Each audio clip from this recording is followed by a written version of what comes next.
Assalamualaikum warahmatullahi wabarakatuh. Sahabat Bahaul Story, bagaimana kabar kalian? Semoga selalu dalam keadaan sehat, dimudahkan segala urusan dan dilancarkan rezekinya. Amin ya robbal alamin. Kisah Abu Nawas mengalahkan jin raksasa. Kisah Abu Nawas kali ini berawal dari ada jin raksasa jahat yang menghuni gua angker di sebuah perbukitan kecil yang tak jauh dari pemukiman warga. Konon jin raksasa ini terkenal sangat jahat. Siapa saja yang berani mendekati gua tempat tinggalnya, maka akan dibunuhnya dengan cara yang sadis. Suatu hari, Abu Nawas akan melakukan perjalanan yang kebetulan harus melewati perbukitan, yang merupakan daerah tempat tinggal jin raksasa jahat tersebut. Salah seorang warga setempat melarang niat Abu Nawas ini. "Tuan, lebih baik urungkan niat Tuan, carilah jalan lain saja," kata warga tersebut. "Memangnya kenapa, Tuan?" tanya Abu Nawas dengan penasaran. "Perbukitan itu sangat angker, Tuan. Ada jin raksasa yang jahat. Dia tidak segan-segan membunuh siapa saja yang berani ke sana," jawab warga tersebut. Setelah mendengar penuturan warga itu, Abu Nawas pun sejenak termenung. Tapi ini adalah jalan satu-satunya. Tidak ada jalan lain lagi, pikir Abu Nawas. Setelah berpikir matang-matang, dengan segenap keberaniannya Abu Nawas pun nekat melewati perbukitan kecil tersebut. Dan benar saja, baru beberapa langkah menginjakkan kaki di sana, tiba-tiba muncul sosok makhluk raksasa yang tidak lain adalah jin jahat. "Hai manusia, lancang sekali kamu kemari. Kamu mau cari mati ya?" bentak jin raksasa jahat itu. "Tidak, aku hanya numpang lewat, karena ini adalah jalan satu-satunya," jawab Abu Nawas. "Kamu tahu tidak, ini adalah daerah kekuasaanku. Siapapun dilarang lewat sini," kata jin raksasa itu memberitahu kepada Abu Nawas. "Bukankah ini adalah bumi Allah? Kamu tidak ada hak untuk melarangku," balas Abu Nawas. "Oh, jadi kamu menantangku ya? Akan aku hancurkan tubuhmu," ancam jin raksasa itu. "Baik, silakan mencobanya, tapi aku bisa mengalahkanmu. Aku sangat perkasa lebih dari yang kau bayangkan," sahut Abu Nawas tidak mau kalah. "Omong kosong, kau pasti orang sufi ya, makanya berani menantangku. Orang-orang sufi itu hanya terpikat pada masalah rohani. Kau tidak akan bisa mengalahkanku, sebab aku memiliki kekuatan. Wujudku 30 kali lipat lebih besar darimu," ucap jin raksasa jahat tersebut. "Wujudmu memang lebih besar dariku, tapi itu tidak menjamin kau lebih perkasa. Kalau kau memang lebih kuat dan perkasa, coba ambil batu ini, peras air darinya," balas Abu Nawas. Abu Nawas pun lalu mengambil sebutir batu kecil dan diberikan kepada jin raksasa jahat itu. Seketika batu kecil itu pun lebur dalam genggaman jin raksasa tersebut. Akan tetapi tidak setetes air pun yang keluar. Lalu jin raksasa itu pun mencoba mengulanginya beberapa kali dengan batu yang lain. Tapi usahanya hanya sia-sia saja. Akhirnya jin raksasa itu pun menyerah. "Ini mustahil, tidak mungkin ada air di dalam batu. Coba kau tunjukkan kalau batu ini memang ada airnya," kata jin raksasa itu kepada Abu Nawas dengan rasa penasaran. Dalam keremang-remangan itu, Abu Nawas pun mengambil sebuah batu kecil yang lapuk. Dan bersamaan dengan itu, tanpa sepengetahuan jin raksasa, Abu Nawas pun mengambil sebutir telur dari kantong bajunya. lantas meremukkan batu kecil itu menggunakan genggaman tangannya. Dan seketika cairan telur pun langsung menetes keluar. Melihat hal itu, jin raksasa jahat itu pun sangat terkesan dengan kesaktian Abu Nawas. "Kamu memang luar biasa, wahai manusia. Menginaplah di tempat tinggalku ini. Malam ini aku akan menjamumu dengan berbagai macam hidangan," ajak jin raksasa tersebut kepada Abu Nawas. Lalu Abu Nawas pun mengikutinya masuk ke sebuah gua yang sangat besar. Sesampainya di dalam sana, ia melihat banyak sekali harta dan perhiasan. "Dari mana semua harta ini?" tanya Abu Nawas. Jin raksasa itu pun memberitahu bahwa semua harta dan perhiasan tersebut adalah milik para kabilah yang tersesat dan sudah dibunuhnya. Setelah dijamu makan malam, jin raksasa pun mempersilahkan Abu Nawas untuk beristirahat.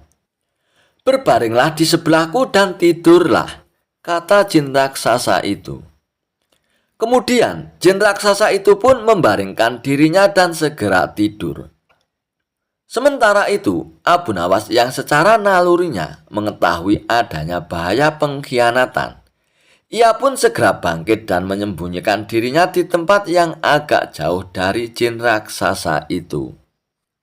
Kemudian Abu Nawas pun mengatur tempat pembaringannya agar seolah-olah tidur di samping jin raksasa itu.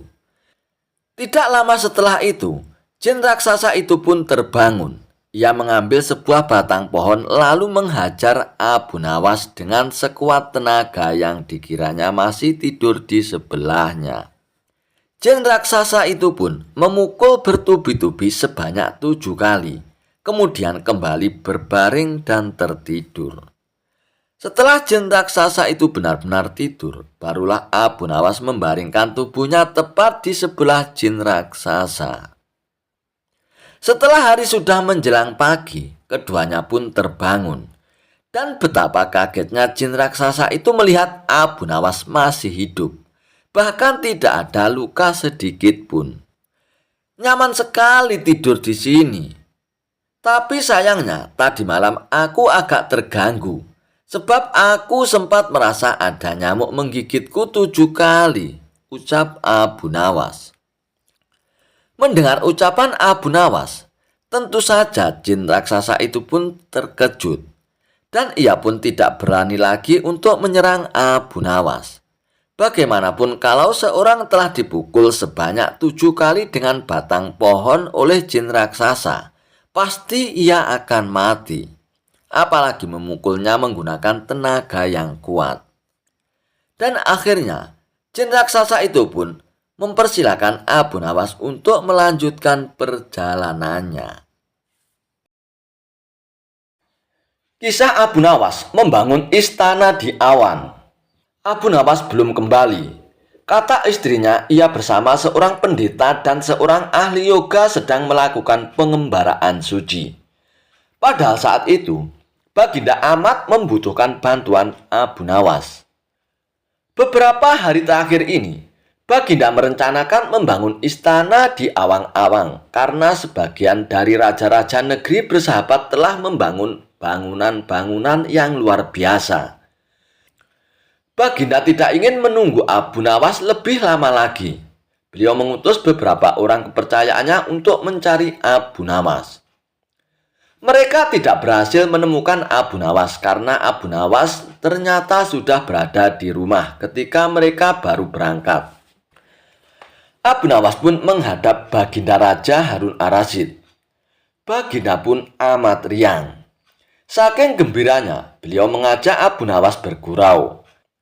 Setelah saling tukar-menukar cerita-cerita yang lucu, lalu Baginda mulai mengutarakan rencananya. "Aku sangat ingin membangun istana di awang-awang, agar aku lebih terkenal di antara raja-raja yang lain. Adakah kemungkinan keinginanku itu terwujud, Abu Nawas?"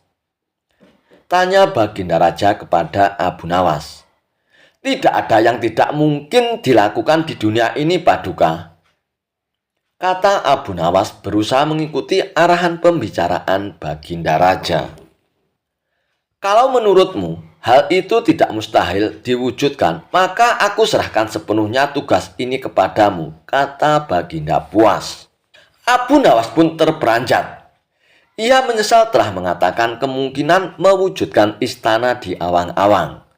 Tetapi nasi telah menjadi bubur. Kata-kata yang telah terlanjur didengar oleh Baginda tidak mungkin ditarik kembali. Baginda pun memberi waktu Abu Nawas beberapa minggu. Dan rasanya tak ada yang lebih berat lagi bagi Abu Nawas kecuali tugas yang diembannya. Jangankan membangun istana di langit, membangun sebuah gubuk kecil pun sudah merupakan hal yang mustahil dikerjakan. Hanya Tuhan sajalah yang mampu untuk melakukannya, gumam Abu Nawas dalam hatinya. Hari-hari berlalu seperti biasa, tak ada yang dikerjakan oleh Abu Nawas, kecuali memikirkan bagaimana membuat Baginda Raja yakin kalau yang dibangun itu benar-benar istana di langit. Seluruh ingatannya dikerahkan dan dihubung-hubungkan.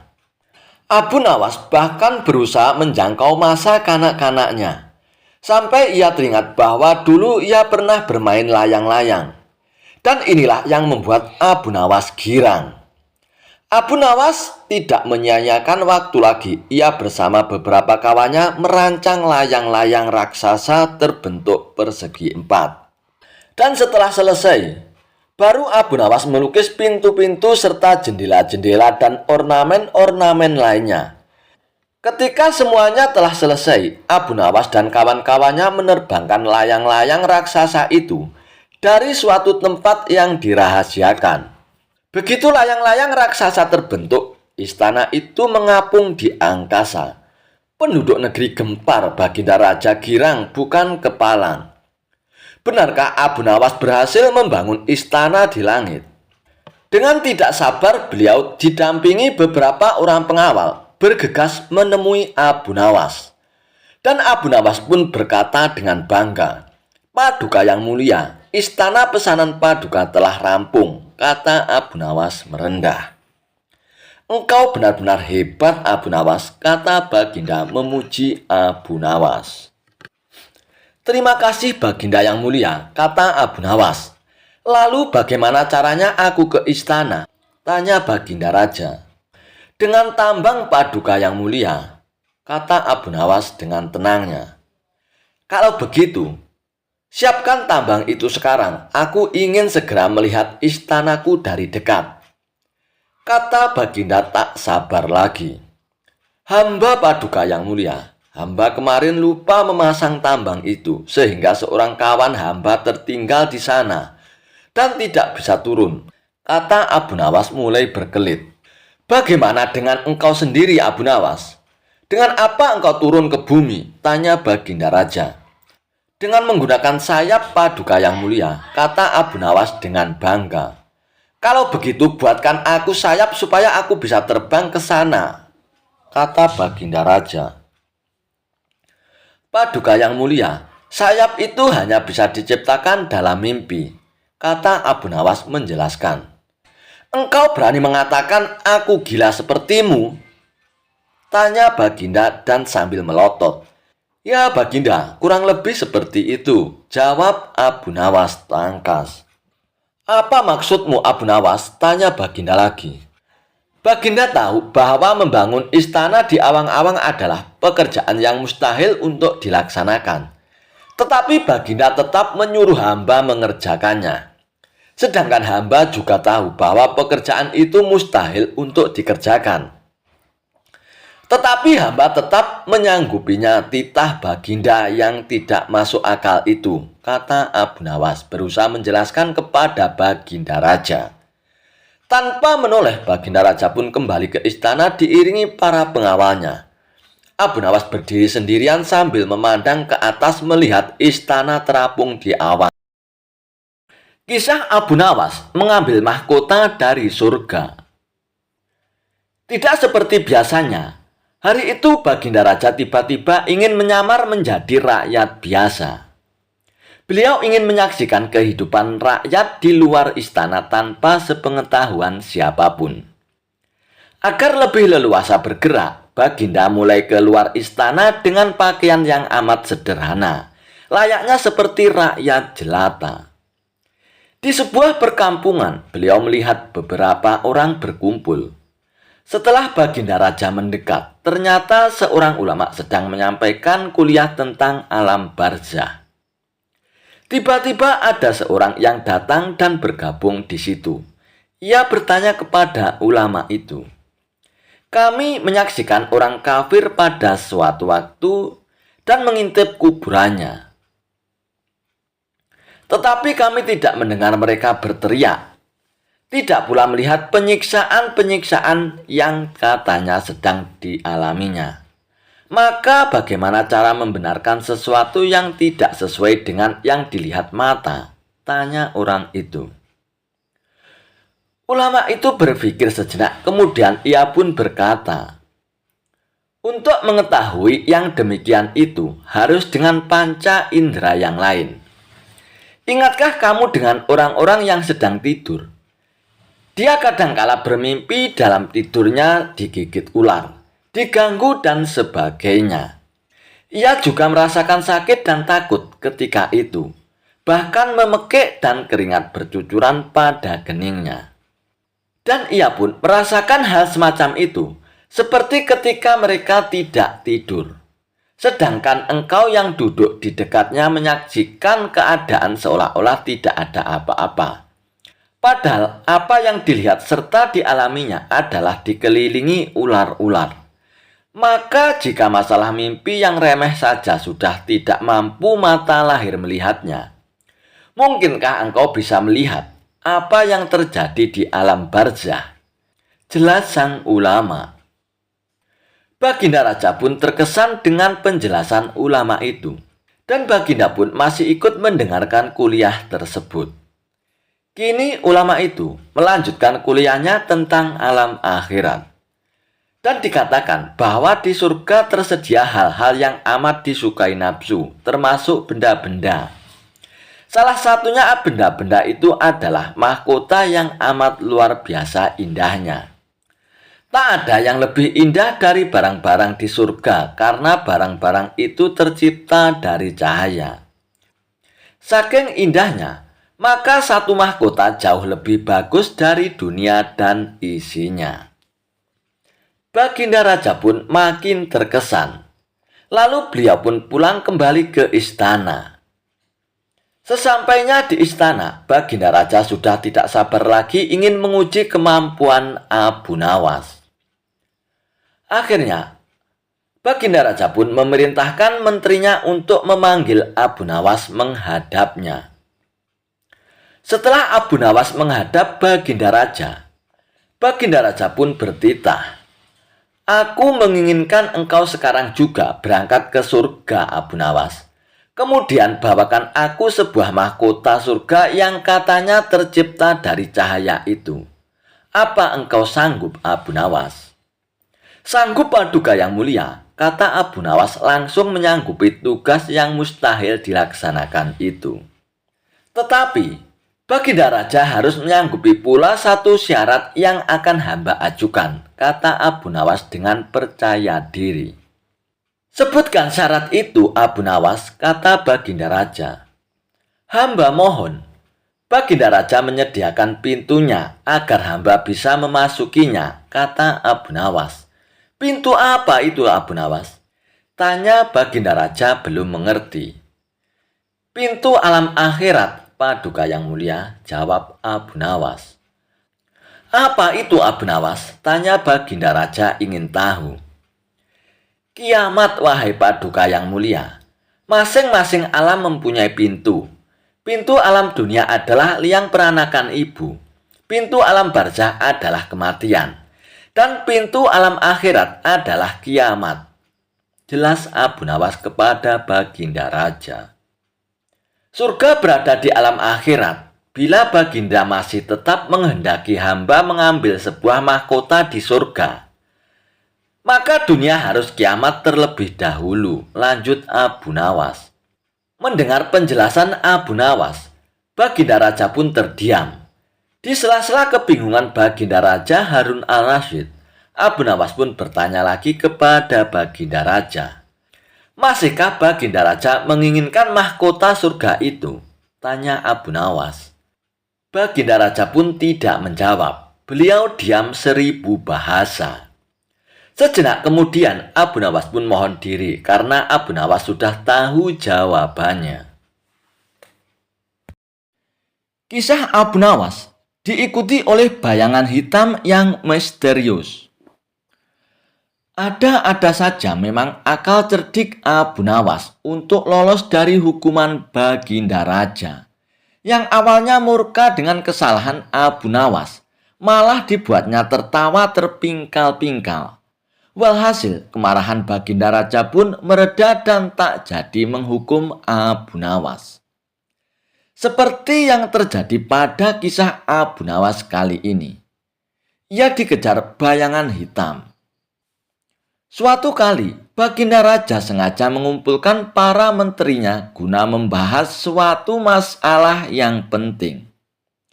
Abu Nawas yang dianggap sering memberikan solusi juga turut diundang dalam perkumpulan tersebut. Setelah selesai membahas berbagai macam permasalahan, Baginda Raja pun kemudian berkata, "Besok sesuai keputusan rapat, kalian semua harus datang tepat waktu.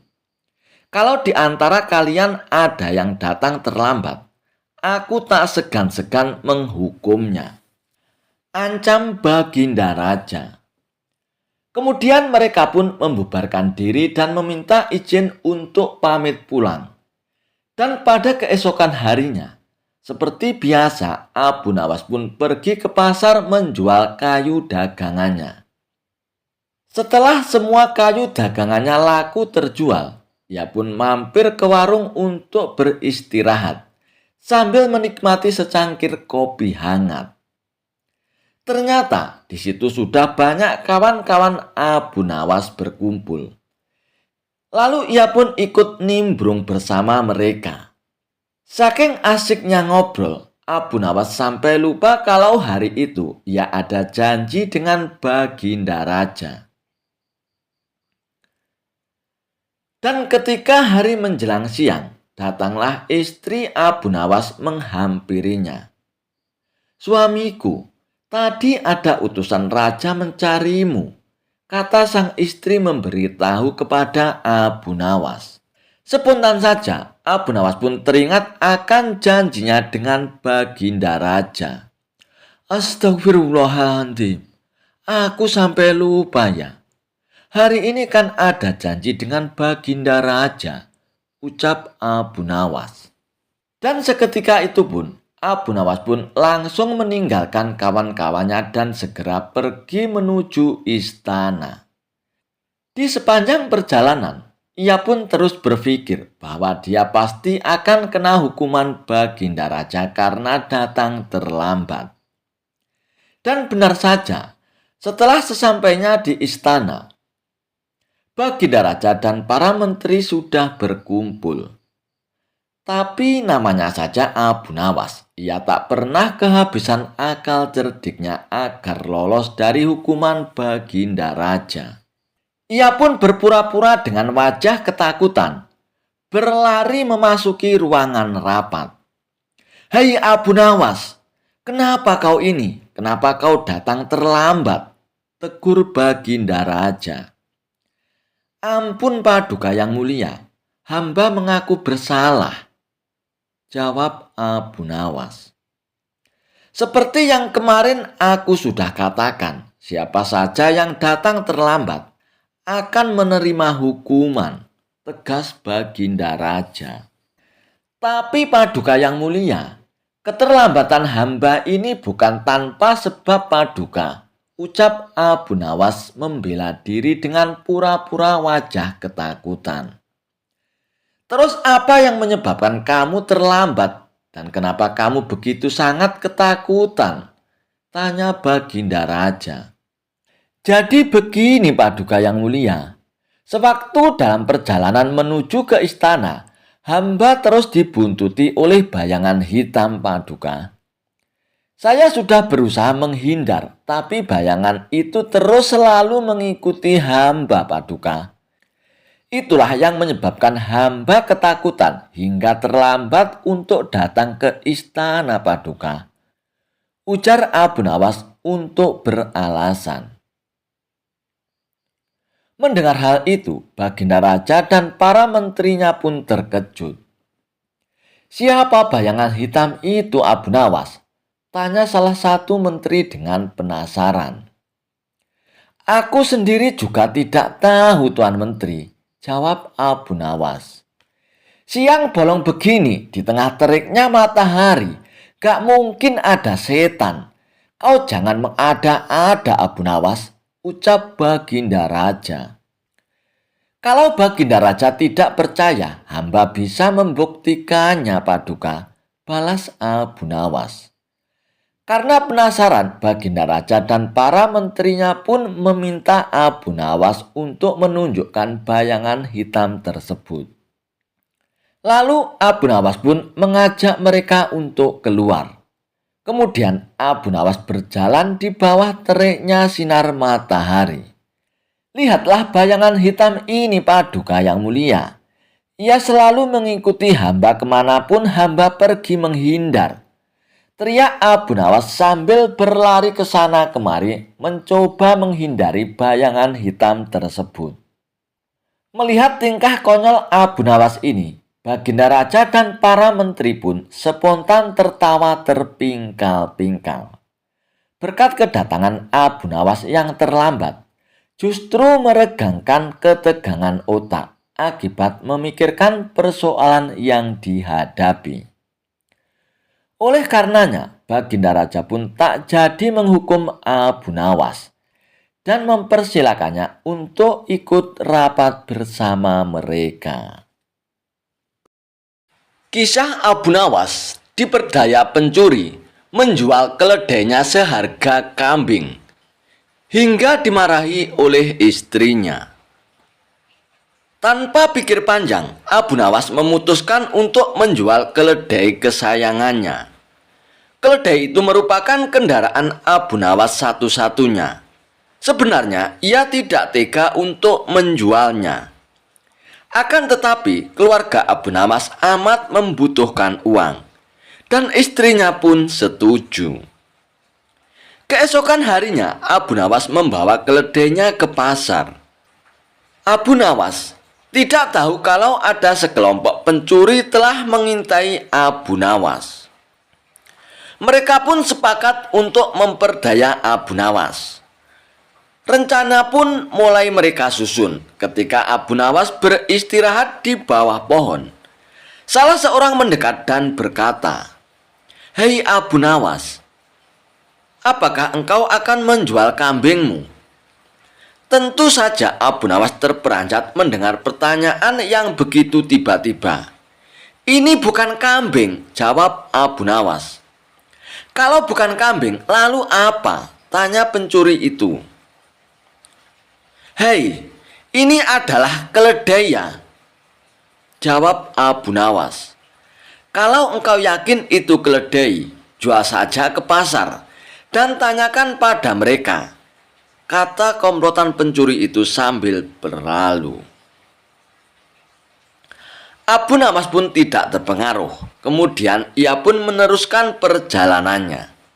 Ketika Abu Nawas sedang menunggang keledai, pencuri kedua menghampiri dan berkata, "Hei Abu Nawas, mengapa kau menunggangi kambing?" Abu Nawas pun menjawab, "Hei, ini bukan kambing, tapi keledai ya." "Kalau itu keledai, aku tidak bertanya seperti itu. Dasar orang aneh. Kambing kok dikatakan keledai?" "Hei, kalau ini kambing, aku tidak akan menungganginya ya," jawab Abu Nawas tanpa ragu. "Kalau engkau tidak percaya, pergilah ke pasar dan tanyakan pada orang-orang di sana," kata pencuri kedua sambil berlalu.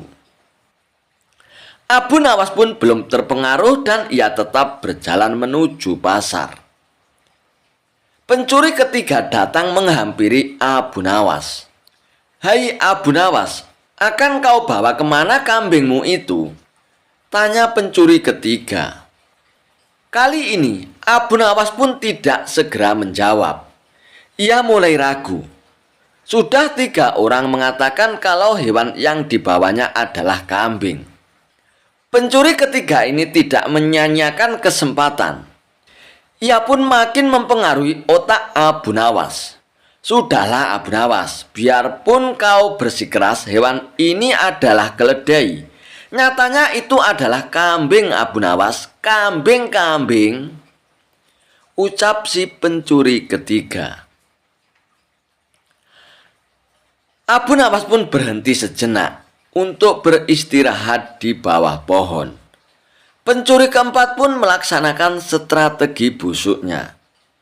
Ia pun duduk di samping Abu Nawas dan mengajak tokoh cerdik ini untuk berbincang-bincang. "Wahai Abu Nawas, bagus sekali kambingmu ini." Pencuri keempat pun mulai membuka percakapan. "Hei, kau juga yakin bahwa ini kambing?" tanya Abu Nawas. "Loh, ya jelas sekali kalau hewan ini adalah kambing. Kalau boleh aku ingin membelinya," ucap pencuri keempat itu. "Memangnya berapa kau berani membayarnya?" tanya Abu Nawas. "Akan ku bayar 3 dirham," ucap si pencuri itu. Karena tergoda oleh pencuri itu, akhirnya Abu Nawas pun menyetujuinya. Setelah menerima uang 3 dirham dari pencuri keempat, kemudian Abu Nawas pun langsung pulang. Setibanya di rumah, Abu Nawas pun memberikan uang 3 dirham itu kepada istrinya. "Hei suamiku, jadi keledai itu hanya engkau jual 3 dirham saja, lantaran mereka mengatakan bahwa keledai kita itu adalah kambing." Abu Nawas pun tidak bisa menjawab istrinya. Ia pun hanya mendengar ocehan istrinya dengan setia sambil menahan rasa dongkolnya. Kini ia baru menyadari kalau sudah diperdayai oleh komplotan pencuri yang menggoyahkan akal sehatnya. Abu Nawas pun merencanakan sesuatu.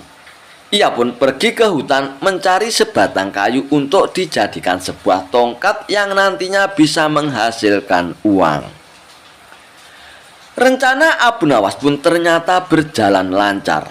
Hampir semua orang membicarakan keajaiban tongkat Abu Nawas. Berita ini juga terdengar oleh para pencuri yang telah menipu Abu Nawas. Mereka langsung tertarik, bahkan mereka melihat sendiri ketika Abu Nawas membeli barang atau makanan tanpa membayar, tetapi hanya dengan mengacungkan tongkatnya saja. Mereka pun berpikir, kalau tongkat Abu Nawas itu bisa dibelinya, mereka akan kaya karena hanya dengan mengacungkan tongkat itu, mereka akan mendapatkan apa yang mereka inginkan. Akhirnya mereka pun mendekati Abu Nawas dan berkata, "Hai Abu Nawas, apakah tongkatmu itu kau jual?" tanya pencuri itu kepada Abu Nawas. "Tidak," jawab Abu Nawas dengan cueknya. "Tetapi kami bersedia membelinya dengan harga yang amat tinggi Abu Nawas," kata mereka. "Memangnya berapa kamu berani membelinya?" kata Abu Nawas berpura-pura merasa tertarik. 100 dinar uang emas, kata mereka tanpa ragu-ragu. "Tetapi tongkat ini adalah tongkat wasiat satu-satunya yang aku miliki," kata Abu Nawas sambil tetap berpura-pura tidak ingin menjual tongkatnya. "Dengan uang 100 dinar engkau sudah bisa hidup enak Abu Nawas," rayu mereka makin penasaran. Abu Nawas pun diam beberapa saat, sepertinya merasa keberatan sekali. Lalu Abu Nawas pun berkata, "Oke, baiklah kalau begitu," kata Abu Nawas. Kemudian Abu Nawas pun menyerahkan tongkatnya, dan ia pun menerima 100 dinar uang emas. Lalu Abu Nawas pun segera melesat pulang. Para pencuri itu segera mencari warung terdekat untuk membuktikan keajaiban tongkat yang baru mereka beli dari Abu Nawas. Seusai makan, mereka pun mengacungkan tongkat itu kepada pemilik kedai itu. Tentu saja pemilik kedai pun marah. "Apa maksudmu mengacungkan tongkat itu padaku?" ucap pemilik kedai itu dengan nada marah kepada para pencuri itu. "Bukankah Abu Nawas juga mengacungkan tongkat ini dan engkau membebaskannya?" tanya para pencuri itu. "Memang benar, tapi engkau harus tahu bahwa Abu Nawas menitipkan sejumlah uang kepadaku sebelum ia makan di sini." Jelas pemilik kedai itu kepada pencuri. "Gila, ternyata kita tidak mendapatkan keuntungan sama sekali. Menipu Abu Nawas, kita malah rugi besar kawan," umpat para pencuri dengan rasa dongkol. Dijebak raja, Abu Nawas harus bertelur. Baginda Raja masih penasaran ingin mengalahkan argumen Abu Nawas. Maka dirancang siasat Abu Nawas harus bertelur. Siasat ini diatur sedemikian rupa agar Abu Nawas harus bertelur seperti ayam. Kata Baginda Raja, "Pokoknya jebakan agar Abu Nawas harus bertelur ini tidak boleh gagal." Baginda sudah sangat yakin siasatnya kali ini akan berhasil. Abu Nawas yang selalu memiliki argumen saat dikerjai memang membuat geram Raja. Raja ingin sekali sosok Abu Nawas ini bisa dipermalukan. Baginda Raja memiliki kebiasaan setiap akhir pekan berendam di kolam air hangat. Para menterinya selalu menemani di kolam rendam sambil berdiskusi ringan. Ide menjebak Abu Nawas harus bertelur juga saat Baginda Raja berendam di air hangat ini. Kata Baginda Raja, "Akhir pekan nanti, kita akan mengundang Abu Nawas turut berendam bersama. Nanti kalian semua datang lebih awal. Siapkan telur ayam di dalam kolam," kata Baginda Raja. "Nanti saya akan perintahkan semua yang bersama kita di kolam rendam harus bisa bertelur. Bagi yang tidak bisa akan dihukum." Begitu Baginda Raja mengatur siasatnya. Para menteri pun tertawa mendengar siasat Baginda Raja. Mereka semua sudah membayangkan bagaimana Abu Nawas harus bertelur dan gagal. Baginda Raja akan memberinya hukuman, maka label Abu Nawas cerdas akan langsung ambiar. Begitu pikiran para menteri dan Baginda Raja. Tibalah akhir pekan yang direncanakan. Abu Nawas tanpa curiga datang memenuhi undangan Baginda Raja. Seperti yang sudah direncanakan, para menteri dan Baginda Raja sudah datang lebih dulu mempersiapkan telur dan menaruhnya di dalam kolam rendam air hangat. Setelah semua berkumpul, Baginda Raja memberikan pengumuman. "Sekarang ini aku perintahkan semua yang ikut berendam di kolam air hangat harus bisa bertelur," kata Baginda Raja. Abu Nawas pun tersentak mendengar pengumuman Baginda Raja. Dia pun mulai mencium gelagat yang tidak beres. Baginda Raja pun melanjutkan, "Jika ada di antara kita yang tidak bisa bertelur, akan diberi hukuman." Para menteri yang hadir tidak ada yang membantah. Mereka serempak menjawab, "Baiklah Paduka, kami akan laksanakan." Abu Nawas pun makin yakin ada muslihat buruk. Dirinya sudah masuk jebakan Baginda Raja. Menurut akal sehat batin Abu Nawas, mana ada manusia yang bisa bertelur. Tetapi karena Baginda Raja yang bertitah, tentu tidak bisa dibantah. Abu Nawas berpikir sangat keras untuk lolos dari jebakan ini. Sementara para menteri satu persatu masuk ke dalam kolam rendam air hangat, mereka menyelam agak lama dan muncul ke permukaan dengan membawa telur. Paduka, kami sudah laksanakan titah paduka. Kini kami sudah bertelur, lapor para menteri itu satu persatu. Baginda melirik ke arah Abu Nawas yang kebingungan. Wajah Abu Nawas tampak pucat pasi. Melihat itu, Baginda pun senang sekali. Kemudian Baginda Raja pun turun ke kolam rendam air hangat itu. Menyelam sesaat kemudian muncul dengan membawa telur. Hai Abu Nawas, semua sudah bisa bertelur. Sekarang giliranmu Abu Nawas. Harus bertelur. Ayo, atau kamu akan aku beri hukuman nanti, teriak Baginda Raja. Abu Nawas pun perlahan masuk ke dalam kolam air hangat itu. Dia belum menyelam, hanya memainkan air saja, membasahi dadanya. Abu Nawas sedang berpikir memecahkan jebakan Baginda Raja ini, terutama agar selamat dari hukuman. Dan akhirnya Abu Nawas pun menyelam sambil terus berpikir. Agak lama ia menyelam sampai mulai sesak dan memutuskan muncul ke permukaan. Begitu Abu Nawas muncul ke permukaan kolam, semua tertawa senang sekali. Kali ini Abu Nawas kena pedaya. Selain itu, julukan orang cerdik yang selalu ada jawaban kalau ditantang Baginda Raja akan ambyar ataupun hancur. Muslihat Baginda Raja akan membuat Abu Nawas dihukum karena gagal bertelur. Baginda juga terlihat paling senang. Idenya berhasil membuat Abu Nawas tidak berdaya. Abu Nawas, mana telurmu? Teriak Baginda Raja tidak sabar. Abu Nawas tiba-tiba berlaku aneh. Tangannya dikepak-kepakkan seperti ayam. Lalu dia berkokok meniru ayam jantan.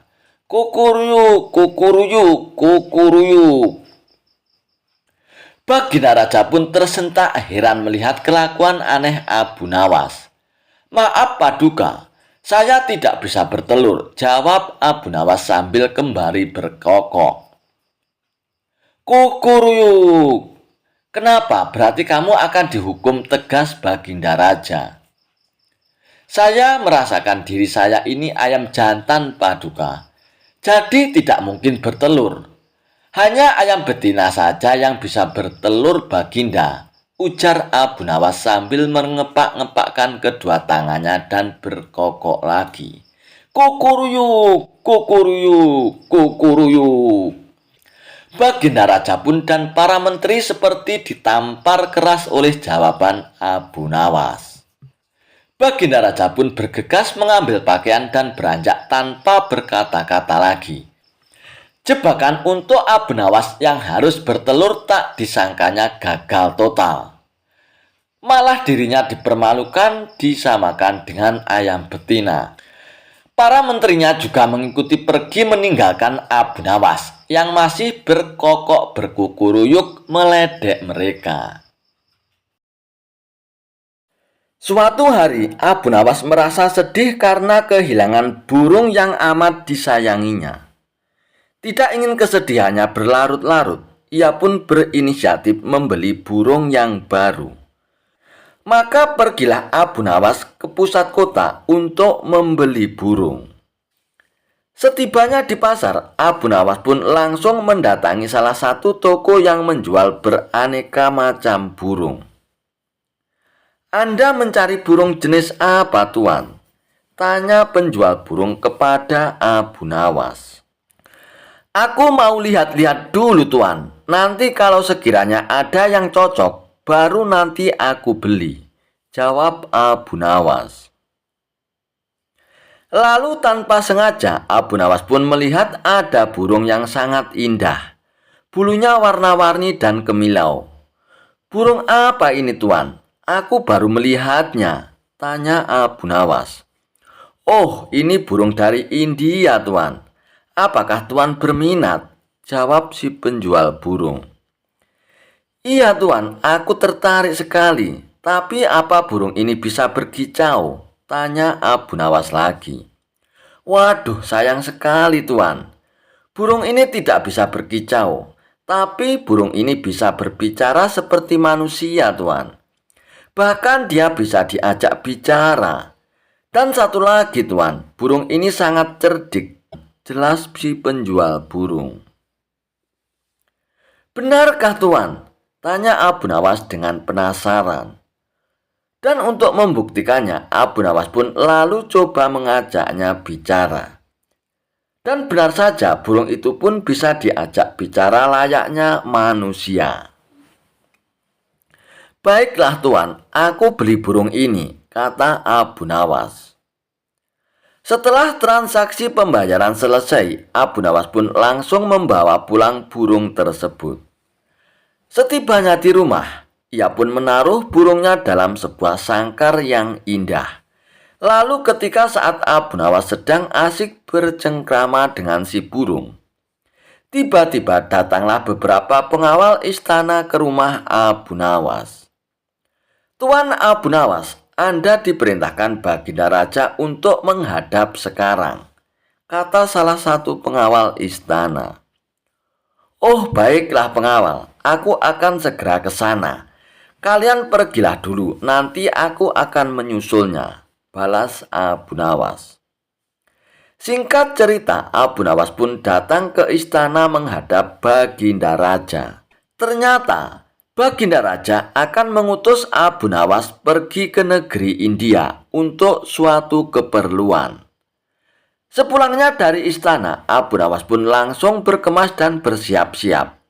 Tidak lupa, ia juga berpamitan kepada burungnya yang baru itu. Hai burungku, aku tahu kau berasal dari India, dan Baginda Raja akan mengutusku ke negerimu. Apa kau punya permintaan?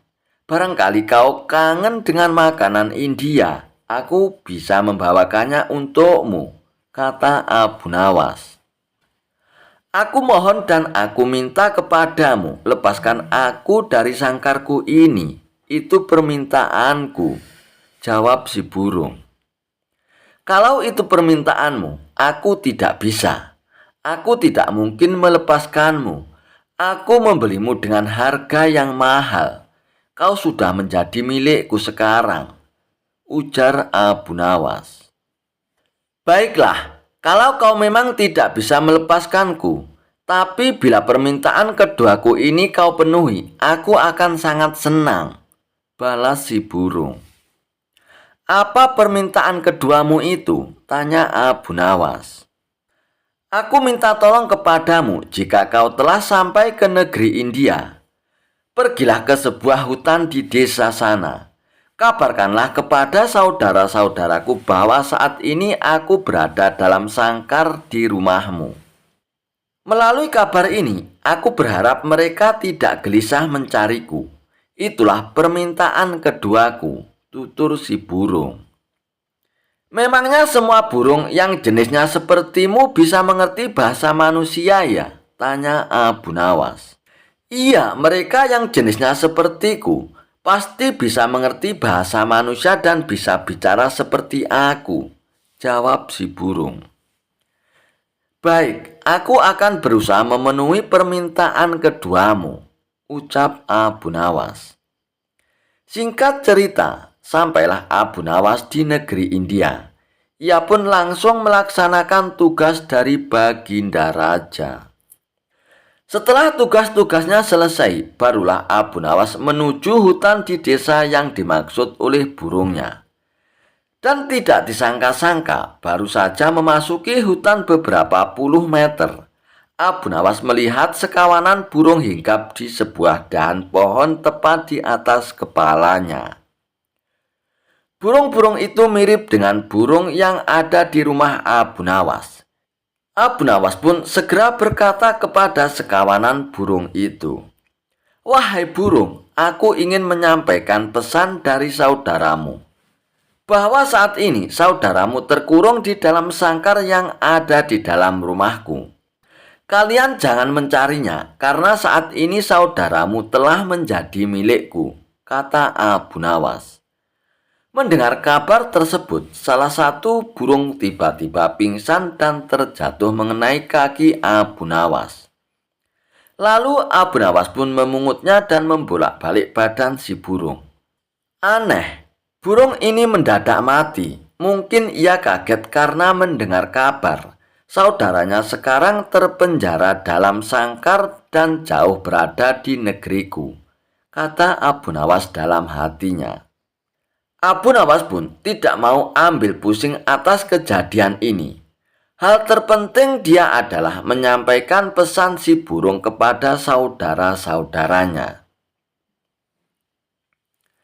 Abu Nawas pun lalu memutuskan berlayar kembali dan pulang ke negerinya. Setibanya di rumah, ia memberitahu kepada burungnya bahwa permintaannya telah disampaikan. Bagaimana kabar saudara-saudaraku? Apakah mereka baik-baik saja? Tanya si burung kepada Abu Nawas. Semuanya baik-baik saja, tapi ada salah satu burung yang tiba-tiba langsung mati saat mendengar kabar kalau kau sekarang berada di sini, kata Abu Nawas. Mendengar berita yang disampaikan oleh Abu Nawas, burung yang ada di sangkar itu pun tiba-tiba pingsan dan jatuh. Spontan saja Abu Nawas menjadi kaget dan segera mengambil burung tersebut. Setelah dibolak-balikkan, ternyata burungnya mati mendadak. Apakah mungkin ini gara-gara mendengar kabar kalau saudaranya telah mati? Ia sangat terkejut sampai mengalami kematian, pikir Abu Nawas. Abu Nawas pun menjadi sedih sekali. Lalu Abu Nawas pun mengambil burung itu, lalu menempatkannya di bibir jendela. Akan tetapi, tiba-tiba burung itu pun segera terbang dan hinggap di salah satu dahan pohon dekat jendela rumah Abu Nawas. Sebelum terbang tinggi, si burung pun berkata kepada Abu Nawas, "Wahai Tuan, ketahuilah apa yang kau anggap kesedihan bisa jadi merupakan kabar baik bagi yang lain. Mungkin Tuan bersedih karena aku lepas dari sangkarmu. Tapi aku akan bahagia karena bisa lepas dari sangkarmu, Tuan." Si burung itu pun lalu terbang tinggi meninggalkan Abu Nawas.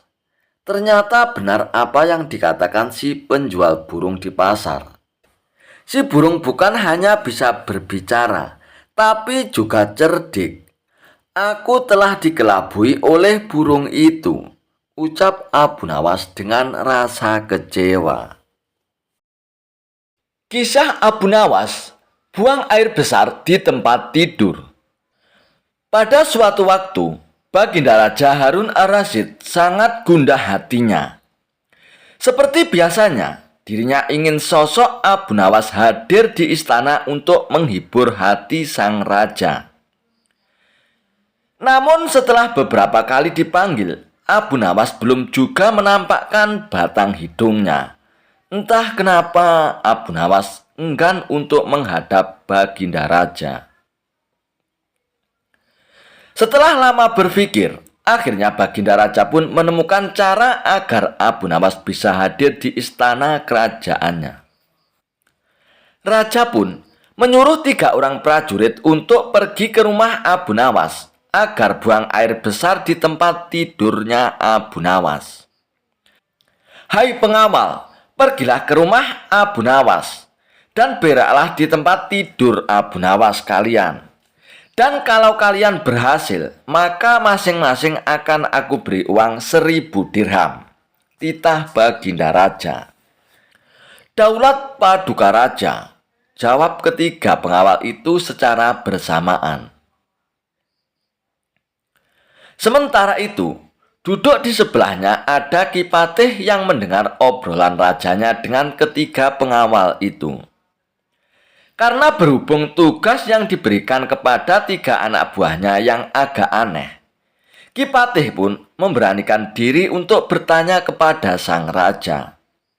"Maaf Paduka Raja, bukankah tugas yang diberikan itu tampak aneh dan sangat menghina?" tanya Patih kepada Baginda Raja. "Patih, memang benar, tapi itulah siasatku agar Abu Nawas segera hadir ke istana," jawab Baginda Raja. "Apakah gerangan rencana Baginda?" tanya Patih lagi. Nanti kamu akan segera mengetahuinya. Dan sekarang kamu ikutilah ketiga anak buahmu itu, dan intailah mereka, dan sampaikan juga kepada Abu Nawas, bila dia berhasil menggagalkan tugas pengawalku itu, maka Abu Nawas akan aku beri uang 3.000 dirham. Dan sekaligus, ia boleh memukul utusanku itu, titah Baginda Raja. Dengan perasaan yang masih bingung, Patih pun segera melaksanakan perintah Baginda Raja. Ia pun segera berkemas dan menuju ke rumah Abu Nawas. Tidak beberapa lama kemudian, utusan Baginda Raja Harun ar-Rasyid sudah tiba di depan pintu rumah Abu Nawas. "Hai Abu Nawas, kami diutus oleh Baginda Raja untuk buang air besar di tempat tidurmu. Karena ini perintah raja, kamu tidak boleh menolak," kata salah seorang utusan itu. "Saya sama sekali tidak keberatan. Silakan saja kalau kalian mampu melaksanakan perintah Baginda Raja," jawab Abu Nawas dengan santainya. "Betul?" tanya utusan raja.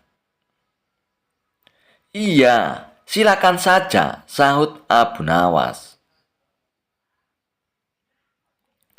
"Betul begitu Abu Nawas?" tanya utusan raja. "Iya, silakan saja," sahut Abu Nawas. Abu Nawas pun mengawasi orang-orang itu beranjak ke tempat tidurnya dengan geram. Berak di tempat tidurku betul-betul kelewatan," gumam Abu Nawas dalam hatinya. Abu Nawas pun akhirnya memutar otaknya. Bagaimana caranya agar para utusan itu mengurungkan niatnya? Setelah berpikir beberapa saat, Abu Nawas pun akhirnya menemukan cara untuk menggagalkan tugas para utusan tersebut. Pada saat para utusan itu hendak bersiap-siap buang air besar, mendadak Abu Nawas berkata dari balik jendela kamar, "Hai para utusan raja, ada yang lupa saya sampaikan kepada kalian," kata Abu Nawas. "Apa itu Abu Nawas?" tanya salah satu utusan raja. "Saya ingatkan supaya kalian jangan melebihi perintah Baginda Raja.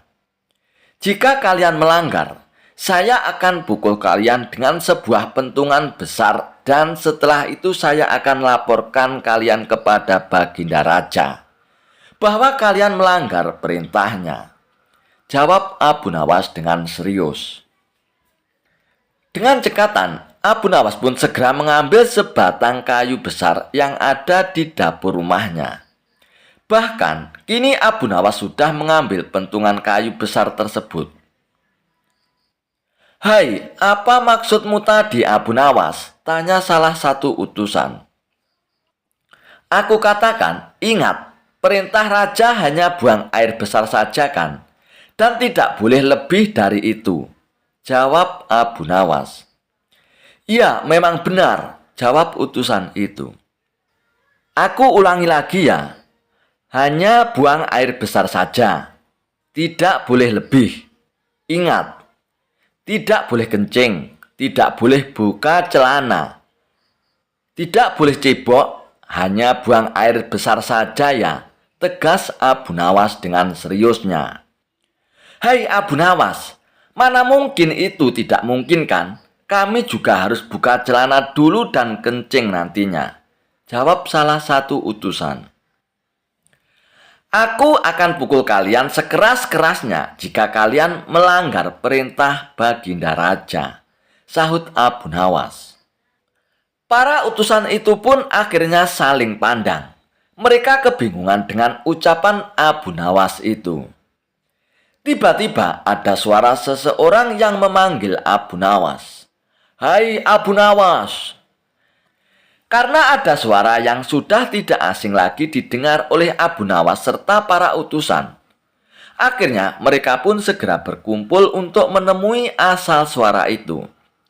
Oh, ternyata suara itu adalah suara Kipatih Ja'far yang merupakan orang kepercayaan Baginda Raja Harun ar-Rasyid. Aku sudah mendengar perdebatan kalian. Baginda Raja memang memerintahkan para utusan itu untuk buang air besar di tempat tidurmu, Abu Nawas. Jika 3 orang ini sanggup, mereka masing-masing akan mendapatkan 1.000 dirham. Namun, jika mereka gagal, maka mereka boleh engkau pukul sesuka hatimu, Abu Nawas, kata Kipatih Ja'far. Oh, begitu ya, Kipatih. Lalu hadiah dari Baginda untukku berapa, tuanku? Tanya Abu Nawas. Sekarang juga engkau boleh menghadap Baginda Raja untuk menerima 3.000 dirham. Jawab Kipatih. Hahaha. Abu Nawas pun tertawa bahagia dan merasa kaget. Segera saja Abu Nawas pun mengambil pentungan. Lalu 3 orang utusan yang mau berak di tempat tidur Abu Nawas itu pun akhirnya dipentungi pantatnya.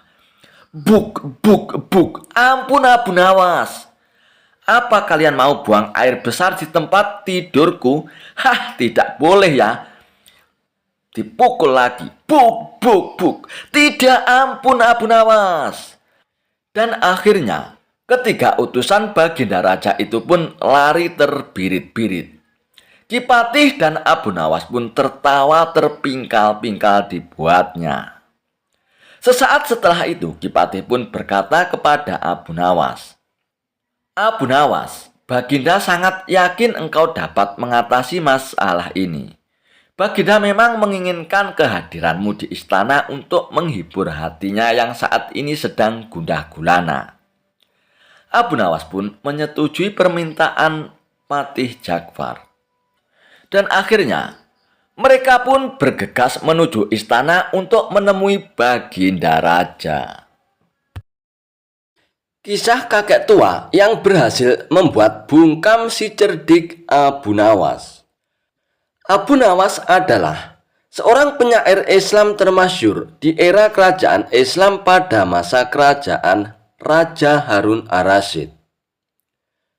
Abu Nawas dikenal lewat cerita-cerita humor, bijak, dan sufi.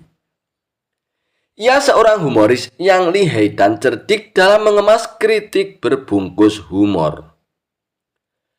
Walau cerdik mengemas kata-kata dan tidak mudah dikalahkan, namun pada cerita ini Abu Nawas tak berkutik dan dibuat bungkam di hadapan seorang kakek tua.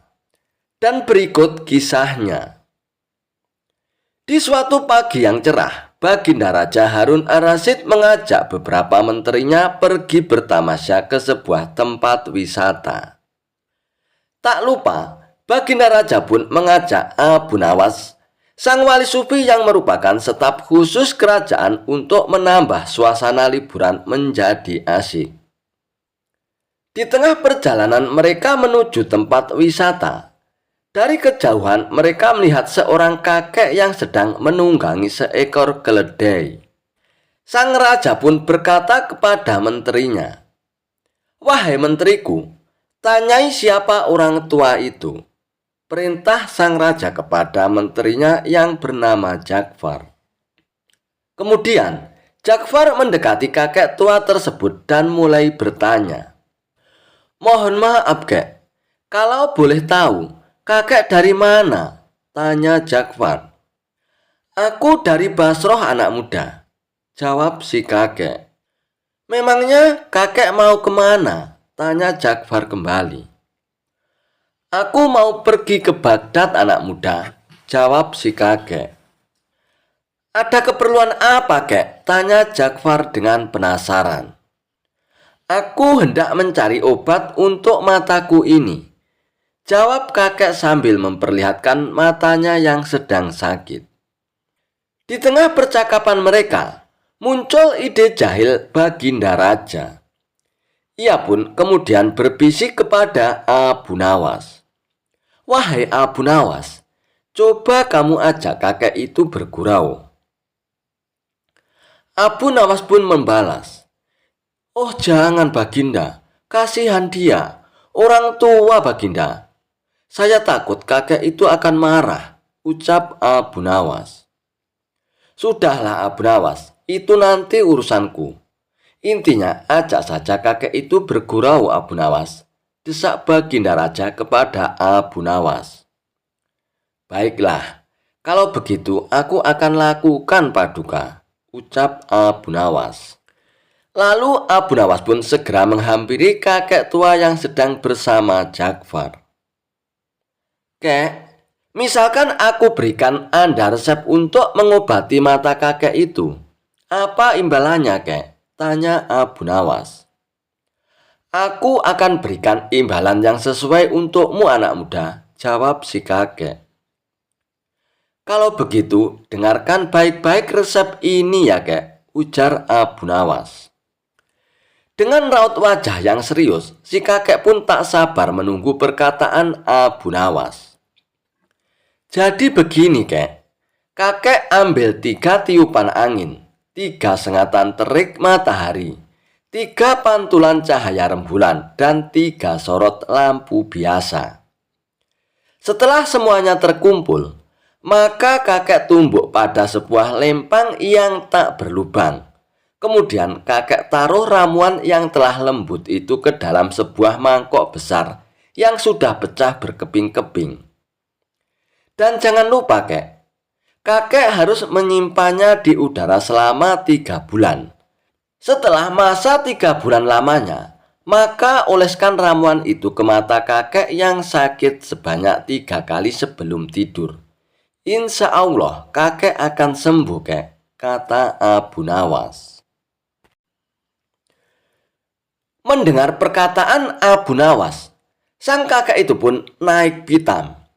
Akhirnya sang kakek pun turun dari keledainya dan menghampiri Abu Nawas. Hai anak muda, ambil keledai ini sebagai imbalan awalnya, kata sang kakek sambil memalingkan wajahnya dari Abu Nawas. Jika setelah menggunakan resepmu itu mataku menjadi sembuh, aku akan memberimu lagi imbalan seorang budak wanita yang setia melayanimu. Dan jika kelak ternyata kamu telah mati terlebih dahulu sebelum aku, budak wanita itu juga akan setia menemanimu di neraka jahanam sana. Ia akan setia meludahi matamu itu dan memukul wajahmu sambil berteriak dan mengejekmu, ucap sang kakek menyumpahi Abu Nawas. Mendengar pernyataan sang kakek tua itu, Abu Nawas pun tak menyangkanya. Ternyata balasan gurauan sang kakek lebih menyakitkan daripada gurauan Abu Nawas. Seketika Baginda Raja pun langsung tertawa terpingkal-pingkal. Sedangkan Abu Nawas hanya bisa melongo mendengar jawaban sang kakek tua tersebut.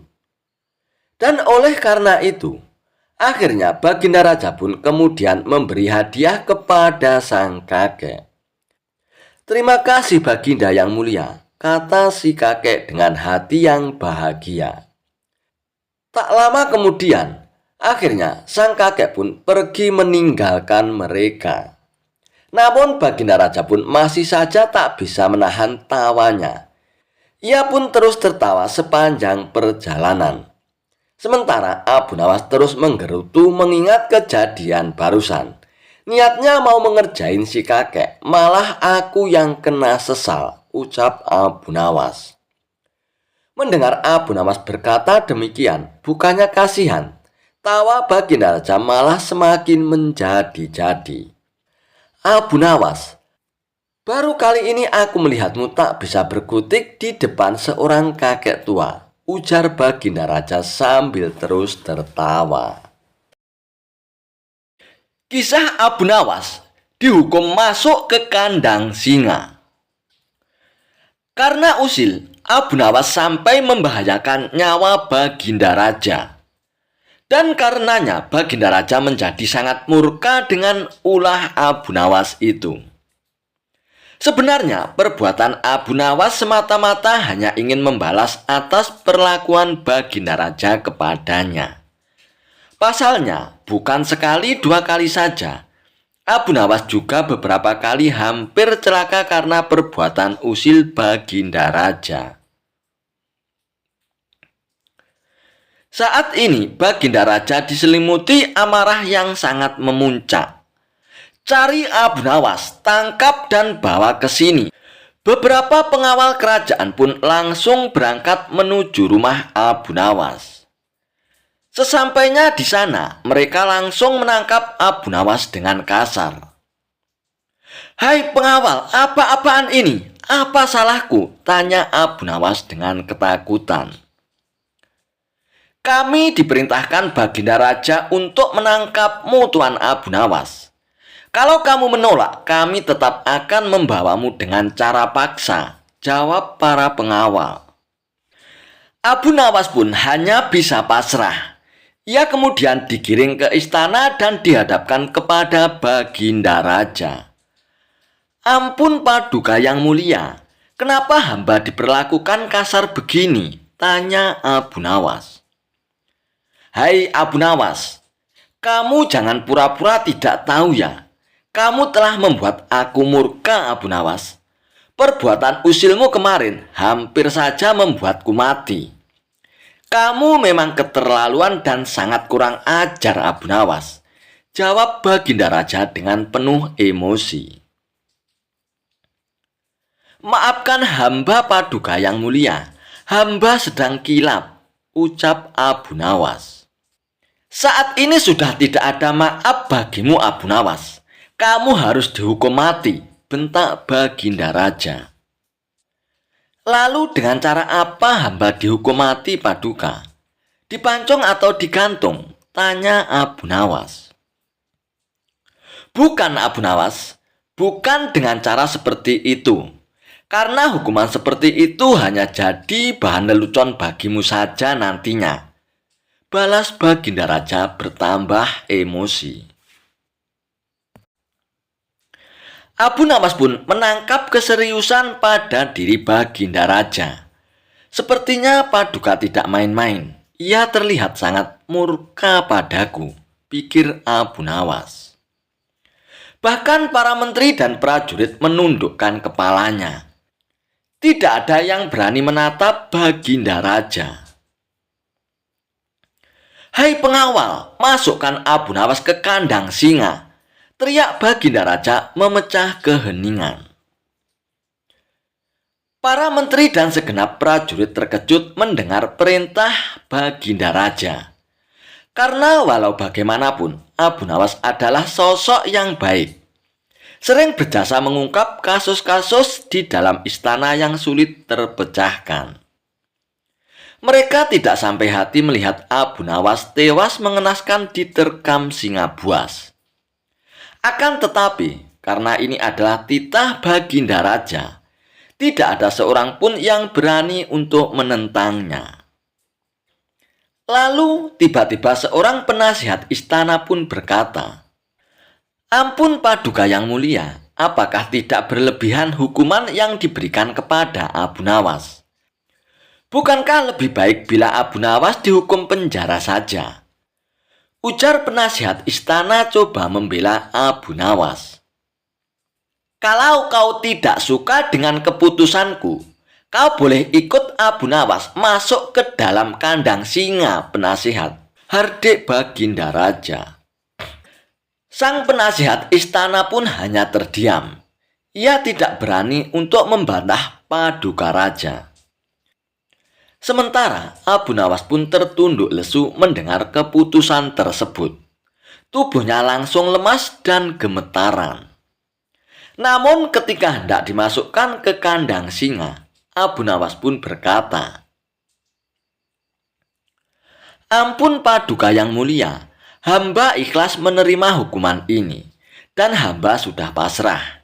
Tapi berilah waktu hamba 3 bulan.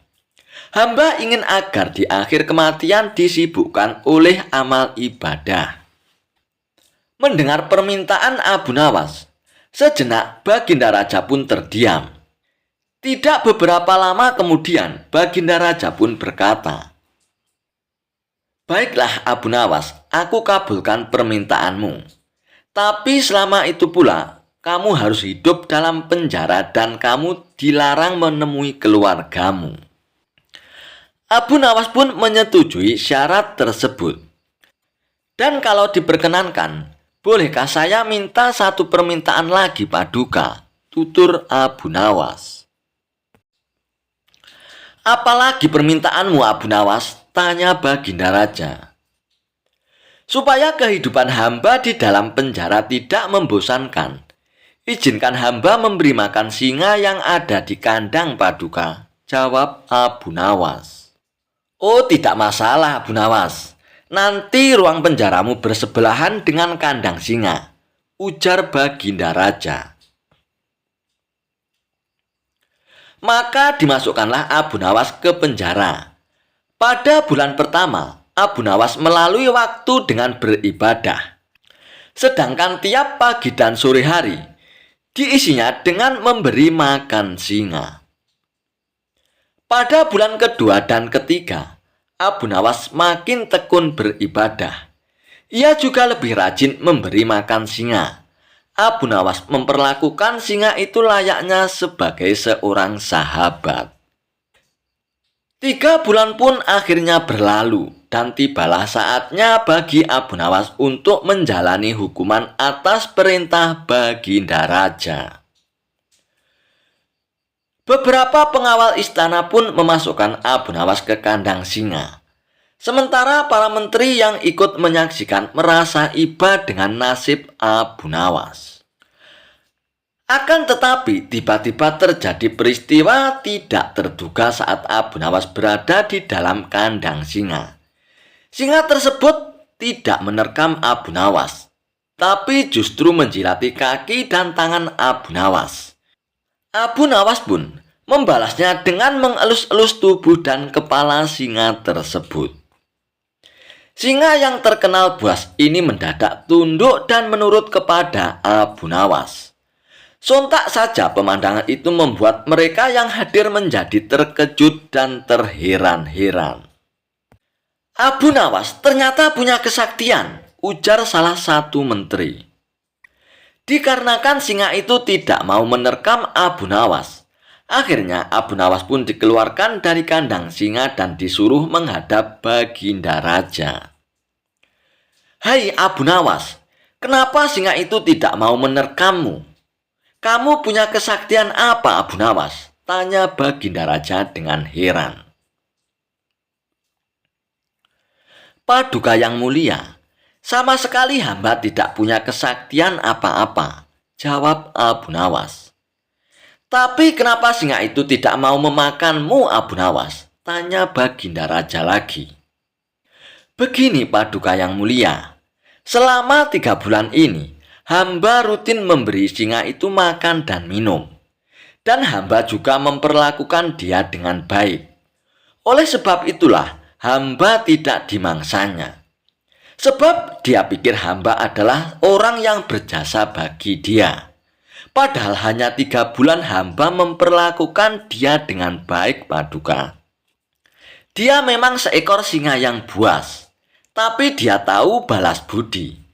Buktinya, dia tidak memangsa hamba. Sedangkan Paduka sendiri, bertahun-tahun hamba mengabdi kepada Paduka dan berjasa bagi istana ini. Tapi hanya karena satu kesalahan, Paduka begitu tega menjatuhkan hukuman mati kepada hamba. Tutur Abu Nawas menjelaskan. Mendengar penuturan Abu Nawas, akhirnya Baginda Raja pun menyadari akan kesalahannya. Maafkan aku Abu Nawas, aku telah berbuat kilap kepadamu. Baiklah, sekarang kamu boleh pulang. Dan ini ada hadiah uang untukmu Abu Nawas.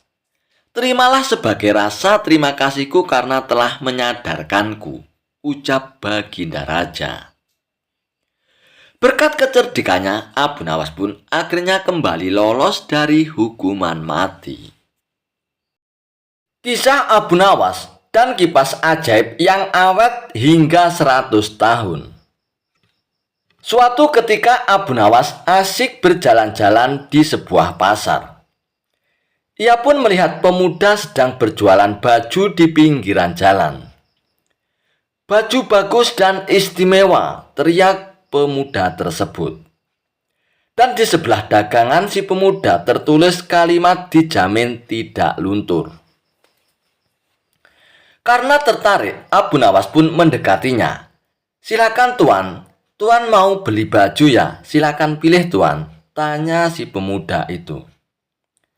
"Aku mau melihat-lihat dulu. Nanti kalau ada yang cocok baru aku mau beli," jawab Abu Nawas. "Oh, silakan tuan. Silakan pilih, bebas tuan," ucap si pemuda itu. Setelah Abu Nawas menemukan baju yang cocok, ia pun berkata, "Ini bajunya bagus, warnanya juga bagus. Tapi apa benar dijamin tidak luntur tuan?" tanya Abu Nawas. "Oh, jangan khawatir tuan. Pokoknya sesuai dengan tulisan," kata si pemuda. "Baiklah, berapa harganya?" tanya Abu Nawas. "Harganya 100 dirham tuan," jawab pemuda itu. "Oh, mahal sekali. Umumnya harga baju kan hanya 10 dirham," kata Abu Nawas menawarnya. "Oh, jauh sekali tuan ini menawarnya. Tidak boleh tuan. Itu sudah harga pas tuan," ucap si pemuda itu. Sejenak Abu Nawas pun berpikir, bajunya sih bagus, warnanya juga bagus. Apalagi tertulis dijamin tidak luntur. Mungkin karena itulah harganya agak mahal, ujar Abu Nawas dalam hatinya. "Baiklah tuan, aku beli baju ini tuan, seharga 100 dirham, ucap Abu Nawas. "Terima kasih tuan, semoga tuan puas belanja di tempat saya ini," ucap pemuda tersebut. Singkat cerita, Abu Nawas pun pulang membawa baju barunya. Namun dalam perjalanan pulang, baju barunya telah jatuh dan akhirnya kotor. Sesampainya di rumah, Abu Nawas pun langsung mencuci baju baru tersebut dengan direndam dalam air. Namun, warna baju yang tadinya bagus mendadak memudar dan luntur. "Waduh, aku ketipu ini. Katanya dijamin tidak luntur," gerutu Abu Nawas. Merasa kesal karena ditipu, Abu Nawas pun akhirnya langsung pergi ke pasar menemui pemuda penjual baju tersebut. "Hai pemuda, ternyata kamu ini penipu," hardik Abu Nawas. "Memangnya saya menipu apa tuan?" kata pemuda itu. "Saya tidak bilang dijamin tidak luntur tuan. Anda sendiri yang mengatakan begitu. Tapi saya mengatakan itu karena saya membaca tulisan yang ada di samping baju jualan tuan itu," protes Abu Nawas. "Oh, kalau begitu berarti Anda yang salah baca tuan. Anda membaca dari kiri ke kanan. Kalau kita kan orang Arab tuan, bacanya dari kanan ke kiri. Luntur tidak dijamin," kata si pemuda menjelaskan. Abu Nawas pun tak menyangkal perkataan si pemuda itu. Ia pun kembali ke rumah dengan perasaan dongkol dan jengkel. "Awas, akan kubalas kau nanti," gerutu Abu Nawas. Di rumah, Abu Nawas pun mencari cara agar bisa membalas perbuatan pemuda penjual baju tersebut. Esok paginya, Abu Nawas pun pergi ke pasar dan berjualan kipas di samping tempat berjualan si pemuda penjual baju tersebut. "Kipas, silakan dipilih. Kipas bagus dan awet sampai 100 tahun," teriak Abu Nawas. Berhubung saat itu cuaca lagi panas, pemuda itu pun akhirnya mendekati Abu Nawas. "Berapa harga kipas ini tuan?" tanya pemuda itu. "Oh, murah sekali tuan. Hanya 100 dirham," jawab Abu Nawas. "Apa, 100 dirham? Anda bilang murah. Di mana-mana harga kipas cuma 10 dirham tuan," ucap si pemuda tersebut. "Ini kan bukan kipas biasa tuan. Kipas ini tidak akan rusak sampai 100 tahun, kata Abu Nawas. Sejenak pemuda itu pun terdiam. Kalau sampai bertahan selama 100 tahun, tidak ada salahnya harga mahal, pikir pemuda tersebut. "Baiklah tuan, Saya beli satu kipasnya, kata pemuda itu. Setelah transaksi selesai, Abu Nawas pun buru-buru pulang dengan membawa uang 100 dirham, uang dari penjualan kipasnya. Sementara si pemuda yang kepanasan segera menggunakan kipasnya dan baru beberapa menit saja kipasnya mendadak rusak. "Dasar aku ketipu," ujar si pemuda geram. Lalu ia pun pergi ke rumah Abu Nawas untuk meminta ganti rugi. "Hai tuan, Anda ternyata penipu. Katanya kipas itu kuat sampai 100 tahun. Ini dipakai beberapa menit saja sudah rusak," kata pemuda itu. "Kamu pasti salah cara pakainya, tuan," kata Abu Nawas. "Salah bagaimana, tuan?" tanya si pemuda itu. Abu Nawas pun akhirnya menjelaskan. "Cara kipas dipakai biar awet, bukan kipasnya yang digerakkan, tuan. Tapi kepalamu yang digerak-gerakkan ke kanan dan ke kiri. Pasti kipas akan awet sampai 100 tahun, tuan," ucap Abu Nawas. Mendengar penuturan Abu Nawas, si pemuda itu pun hanya terdiam. Ia menyadari bahwa ini adalah pembalasan atas perbuatannya tempo hari pada Abu Nawas. Kisah Abu Nawas mengerjai seorang tabib palsu. Suatu ketika di kota tempat tinggal Abu Nawas dihebohkan adanya tabib baru yang mengaku sakti. Dia pun sesumbar bisa mengobati penyakit apa saja. Walhasil rumahnya didatangi ratusan pasien. Padahal tabib tersebut hanyalah seorang penipu. Ia menggunakan keahlian sulapnya untuk menipu warga. Hal inilah yang membuat warga makin percaya pada kesaktian palsu sang tabib tersebut. Ada juga pasien yang tidak kunjung sembuh. Namun karena rayuan manis sang tabib palsu tersebut, ia selalu menuruti perkataannya agar kembali berobat. Sampai pada suatu ketika, Abu Nawas pun jatuh sakit yang tidak kunjung sembuh. Dan atas saran sang istri, Abu Nawas pun disuruh berobat ke tabib tersebut. Kala itu Abu Nawas belum tahu kalau tabib tersebut adalah seorang penipu. Ia pun menuruti saja saran sang istri. Namun sudah 3 kali berobat, sakit Abu Nawas pun tidak kunjung sembuh. Padahal sekali berobat bayarannya adalah 100 dinar. Dan Abu Nawas sudah menghabiskan uang 300 dinar tanpa ada sedikit pun tanda-tanda kesembuhan pada dirinya. Akibatnya Abu Nawas pun mulai curiga. Jangan-jangan tabib itu seorang penipu. Seiring berjalannya waktu, Abu Nawas pun sudah sehat seperti sedia kala.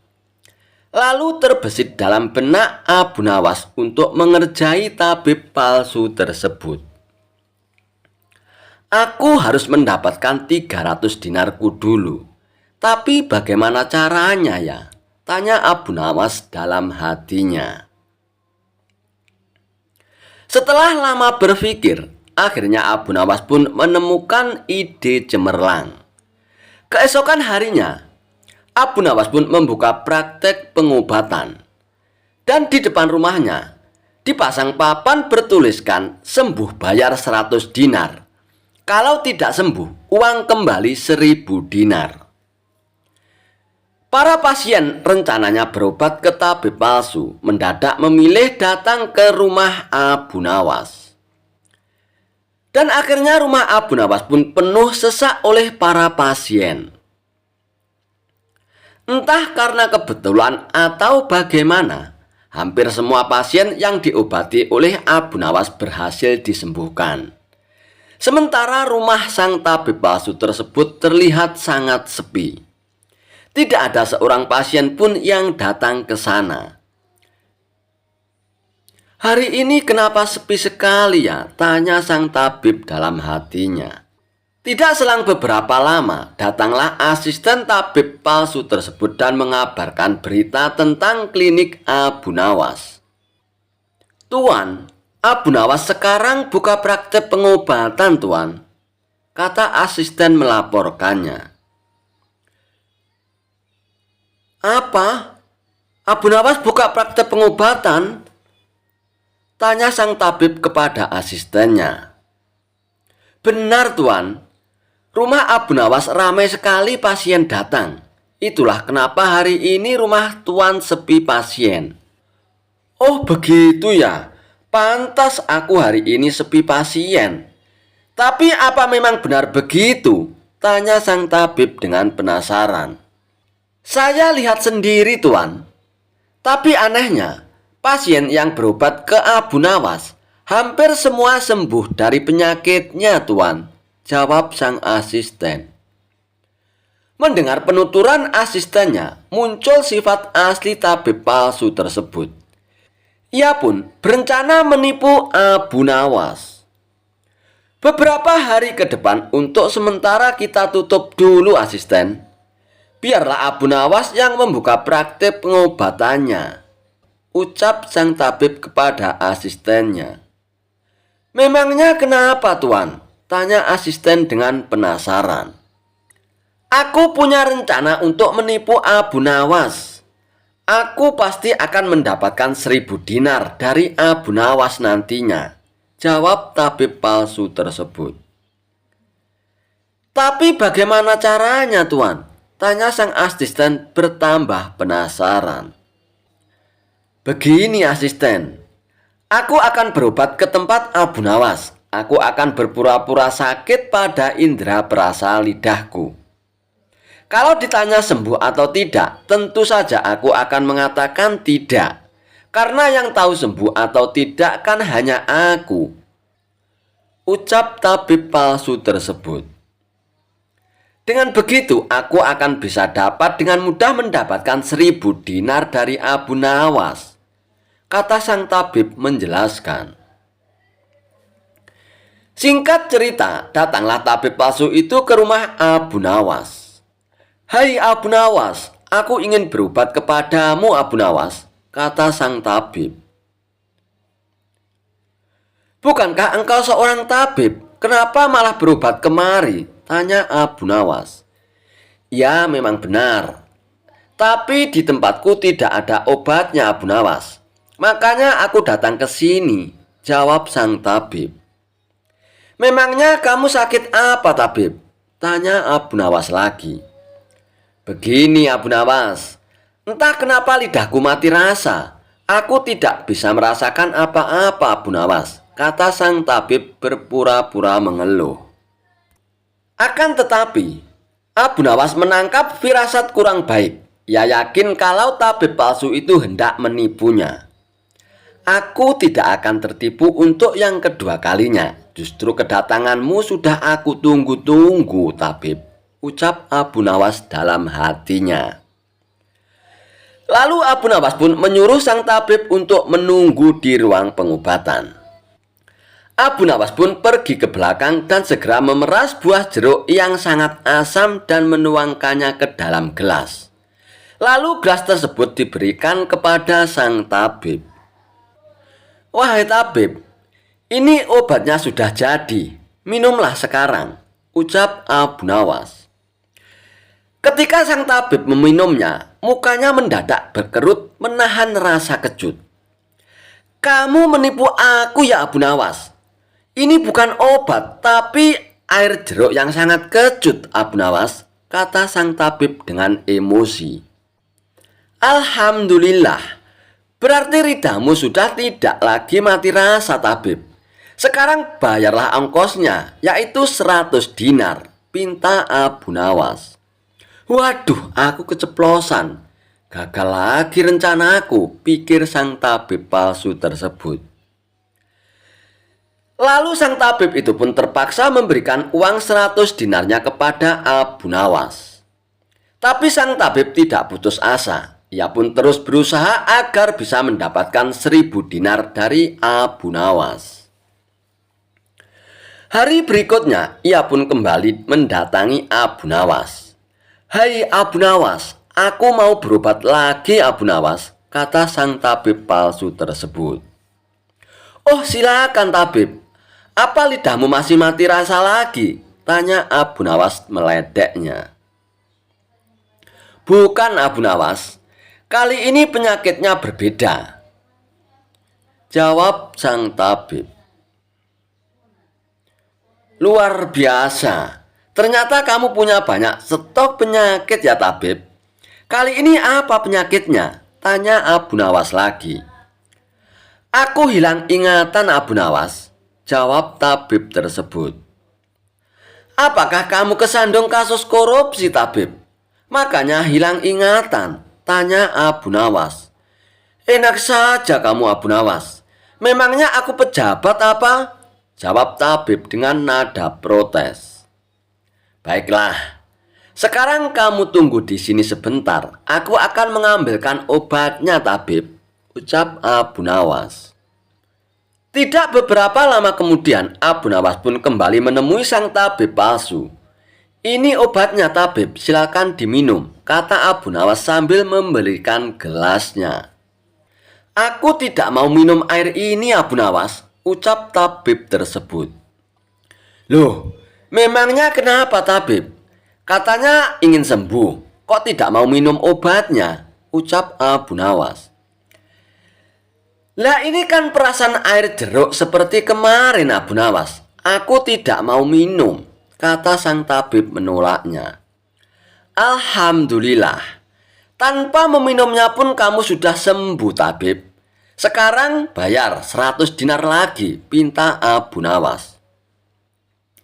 "Sudah sembuh? Sembuh dari mana Abu Nawas? Apanya yang sembuh? Kamu jangan mengada-ada Abu Nawas," protes sang tabib tersebut.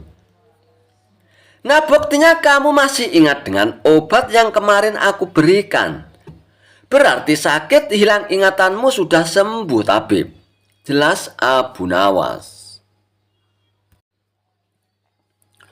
Untuk kedua kalinya, rencana sang tabib palsu mengalami kegagalan juga.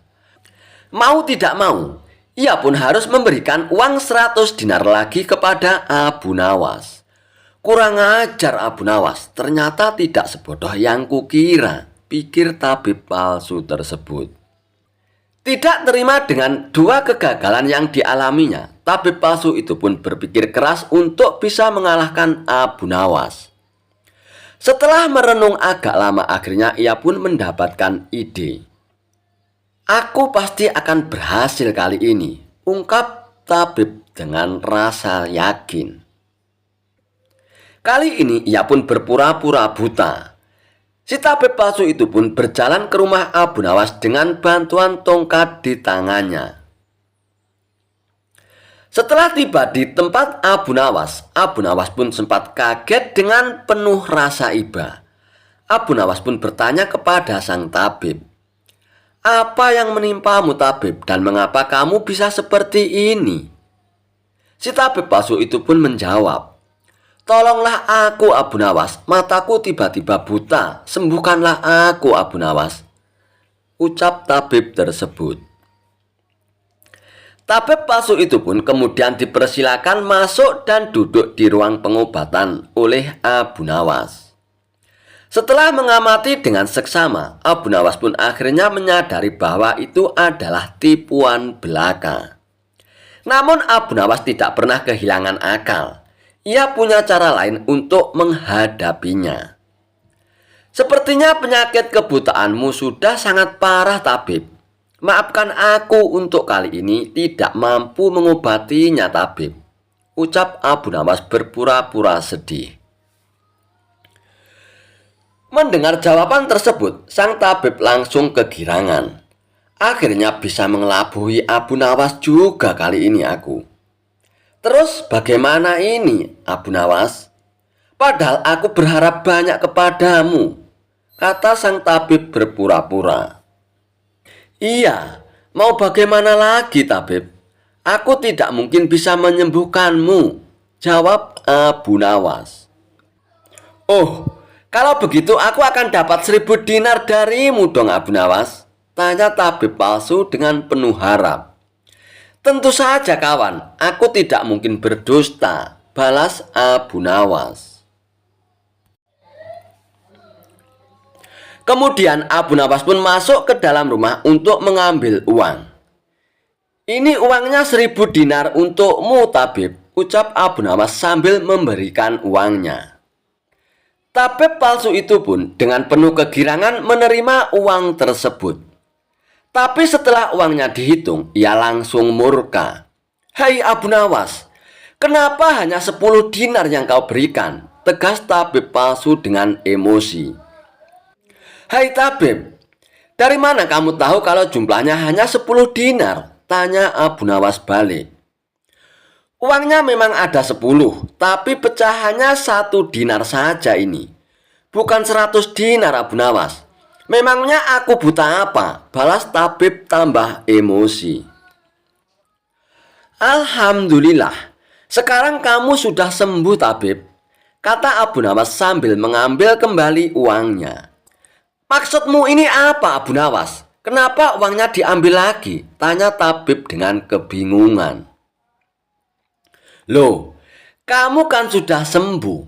Sekarang sini bayar 100 dinar, pinta Abu Nawas.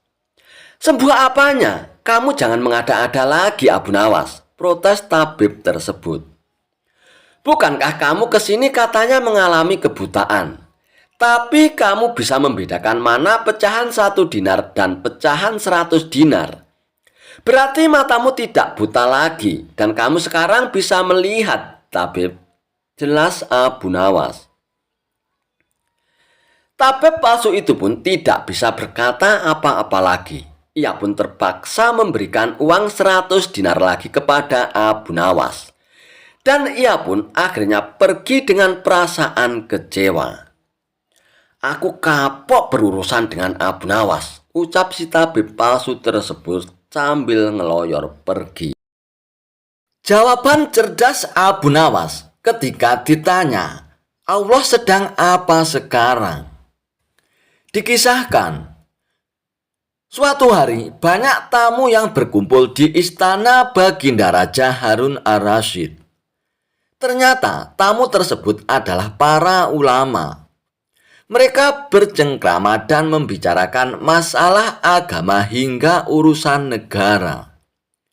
Di sela-sela waktu santainya, para ulama tersebut menerima pertanyaan dari Baginda Raja. "Adakah di antara kalian yang tahu kira-kira Allah sedang apa sekarang?" tanya Baginda Raja kepada para ulama. Baginda Raja selalu memberikan pertanyaan-pertanyaan unik dan tak lazim. Tidak mengherankan, memang begitulah karakter dari Baginda Raja. "Apakah Paduka tidak mempercayai keberadaan Allah?" tanya balik salah satu dari para ulama tersebut. "Saya sangat percaya adanya Allah. Dan saya percaya Allah maha segala-galanya, menguasai segala alam semesta dan alam akhirat. Dan yang saya tanyakan, kira-kira Allah sedang apa sekarang?" tanya Baginda Raja lagi. Para ulama pun saling memandang satu sama lain. Mereka tidak tahu harus menjawab apa. Tidak selayaknya Baginda Raja bertanya seperti itu. "Jangan samakan zat Allah dan manusia," kata mereka. "Sudah saya katakan, saya tidak menyamakan zat Allah dengan apapun, apalagi dengan manusia. Saya hanya penasaran kira-kira Allah sedang apa sekarang. Kalau tidak tahu, bilang saja tidak tahu," balas Baginda Raja. Sejenak, suasana pun menjadi hening. Baginda Raja pun teringat dengan sosok Abu Nawas. "Apakah mungkin Abu Nawas bisa menjawab pertanyaanku ini?" ujar Baginda Raja dalam hatinya. Lalu Baginda Raja pun menyuruh para pengawalnya untuk segera menjemput Abu Nawas. Bergegaslah beberapa pengawal pergi menuju tempat tinggal Abu Nawas. Tetapi saat itu Abu Nawas sedang tidak berada di rumah. Dan menurut istrinya, dia sedang berada di warung. Para pengawal itu pun langsung bergegas menuju warung, tempat Abu Nawas nongkrong bersama kawan-kawannya. "Wahai Abu Nawas, kamu dipanggil Baginda Raja untuk menghadap sekarang," ujar salah satu pengawal. Dengan pakaian seadanya, Abu Nawas pun bergegas ke istana bersama dengan beberapa pengawal istana. Saat tiba di istana, terlihat beberapa ulama sedang berkumpul. Baginda Raja tampak duduk berwibawa di atas singgasananya. Setibanya di istana, Baginda Raja pun langsung memanggil Abu Nawas. "Wahai Abu Nawas, kemarilah," titah Baginda Raja. Abu Nawas pun segera menuju ke depan setelah menyapa para ulama. Belum sempat Abu Nawas untuk duduk dengan sempurna. Tanpa basa-basi, Baginda Raja bertanya kepada Abu Nawas. "Wahai Abu Nawas, saya mau menguji kecerdasanmu. Apakah kamu bisa menjawabnya atau tidak?" "Para ulama di sini tidak ada yang bisa menjawab pertanyaanku, Abu Nawas," ujar Baginda Raja kepada Abu Nawas. "Wahai Paduka yang mulia, beliau-beliau ini adalah ulama yang berilmu agama tinggi, sedangkan hamba hanyalah orang biasa. Tidak pantas rasanya kalau saya menjawab pertanyaan Paduka yang mulia," sahut Abu Nawas. "Namun, jika berkenan, pertanyaan seperti apakah yang Paduka tanyakan?" sambung Abu Nawas. "Tadi saya bertanya kepada para ulama di sini, kira-kira Allah sedang apa sekarang? Tapi tidak ada satupun yang bisa menjawabnya, Abu Nawas." "Apakah kamu tahu Allah sedang apa sekarang?" tanya Baginda Raja dengan penasaran. Sejenak Abu Nawas pun terdiam mendengar pertanyaan yang dilontarkan oleh Baginda Raja. "Saya bisa menjawabnya, Paduka, tapi ada syaratnya," ujar Abu Nawas. Dengan sedikit terkejut, Baginda Raja pun menjawab, "Apa syaratnya, Abu Nawas?" "Syaratnya adalah saya harus duduk di singgasana Baginda Raja. Dan Baginda Raja harus duduk di bawah bersama para ulama," jawab Abu Nawas. Baginda Raja pun menuruti permintaan Abu Nawas karena penasaran, meskipun agak heran dengan permintaan tersebut. Setelah menduduki singgasana Baginda Raja, Abu Nawas pun berkata dengan lantang, "Kalau Baginda Raja ingin tahu Allah sedang apa sekarang, saksikanlah Allah sedang mengangkat Abu Nawas jadi raja dan Harun ar-Rasyid jadi rakyat biasa." Mendengar jawaban Abu Nawas, Baginda Raja pun tertawa dan diiringi oleh para ulama yang sedang duduk di samping Baginda Raja. Dan jawaban Abu Nawas itu memiliki makna bahwa apa yang dilakukannya merupakan kehendak Allah Subhanahu wa Ta'ala. "Pintar sekali kamu, Abu Nawas. Kamu malah memanfaatkan pertanyaan ini untuk bisa duduk di atas singgasanaku. Tapi memang yang kamu katakan itu benar. Maka aku pun tidak bisa marah kepadamu, Abu Nawas," ujar Baginda Raja. Dan Baginda Raja pun terpana dengan kecerdasan Abu Nawas dan akhirnya memberikan hadiah kepada Abu Nawas.